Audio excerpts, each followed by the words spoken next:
Reflect Tamil Nadu செய்திகளுக்காக செய்தி வாசிப்பார் பாரதி கண்ணையா. நடைபாதை வியாபாரிகளை குறிவைத்து அதிமுக வேட்பாளரை ஆதரித்து முன்னாள் அமைச்சர் வளர்மதி பூக்கடையில் பூக்கட்டி கொடுத்தும் டீக்கடையில் பஜ்ஜி போண்டா சுட்டுக் கொடுத்தும் தீவிர வாக்கு சேகரிப்பில் ஈடுபட்டார்.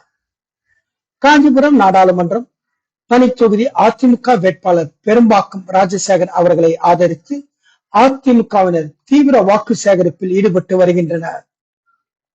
இந்நிலையில் காஞ்சிபுரம் மாநகராட்சி முக்கிய வியாபார இடமாக உள்ள காந்தி சாலையில் காஞ்சிபுரம் மாவட்ட அதிமுகவினர் ஏற்பாட்டில் முன்னாள் அமைச்சர் வளர்மதி தலைமையில் 100க்கும் மேற்பட்ட அதிமுகவினர் அதிமுக வேட்பாளர் ராஜசேகர் அவர்களை ஆதரித்து இரட்டை இலை சின்னத்தில் வாக்களித்து வெற்றி பெற செய்ய கோரி பேரணியாக சென்று வாக்கு சேகரிப்பில் ஈடுபட்டனர்.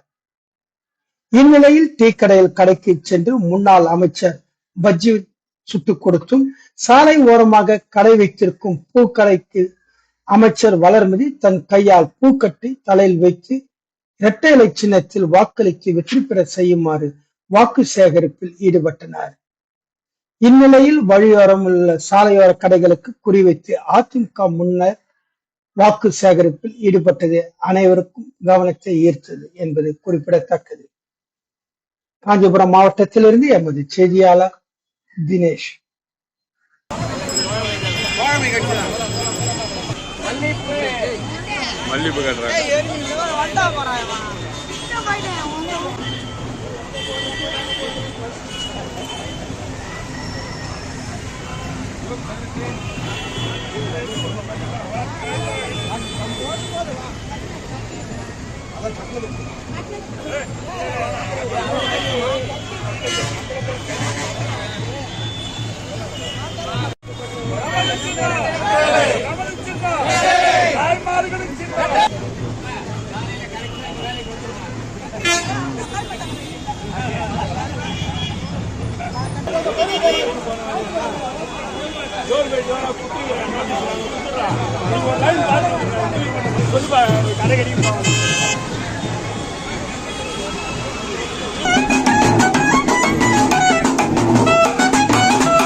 உட்காந்தியா எடுக்கிறோம் உட்காரு